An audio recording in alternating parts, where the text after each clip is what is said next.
ଆରେ ସ୍ୱାଧୀନତା ଦିବସ ବୋଲି ଦିନରେ ମଧ୍ୟ ଲୋକମାନେ ଜାତୀୟ ପତାକାକୁ ତଳେ ପକାଇ ଦେଇ ପଳାଉଛନ୍ତି। ଦେଶ ପ୍ରତି ଆଉ ସେମାନଙ୍କର ସମ୍ମାନ ନାହିଁ ବୋଧେ। ହଁ ହଉ ଛାଡ଼।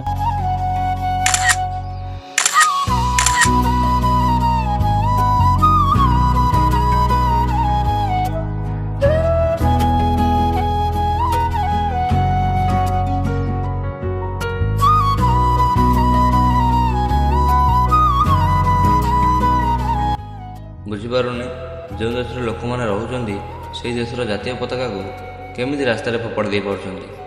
ସତରେ କ'ଣ ଏ ଦେଶପ୍ରେମ ଗୋଟିଏ ଦିନର ଷ୍ଟାଟସ୍ ଓ ଷ୍ଟୋରି ପାଇଁ? ଏହି ଜାତୀୟ ପତାକାର ମହତ୍ତ୍ୱ କ'ଣ ଗୋଟିଏ ଦିନର ଉତ୍ସାହ ପାଇଁ? ତ୍ରିରଙ୍ଗା କେବଳ ଗୋଟିଏ ଦିନର ଉତ୍ସାହ ନୁହେଁ, ଏହା ଆମର ଗର୍ବ, ଆମର ପରିଚୟ ଓ ଆମ ଦାୟିତ୍ୱ ମଧ୍ୟ। ତାରିଖ ବଦଳିବା ସହିତ ଆପଣମାନଙ୍କ ଦେଶପ୍ରେମ ବଦଳି ନ ଯାଉ। ଜାତୀୟ ପତାକା କିଣୁଛନ୍ତି ଯଦି ତାକୁ ରାସ୍ତାରେ ଫୋପାଡ଼ନ୍ତୁ ନାହିଁ, ସମ୍ମାନର ସହ ରଖନ୍ତୁ। ଜୟ ହିନ୍ଦ, ଜୟ ଭାରତ।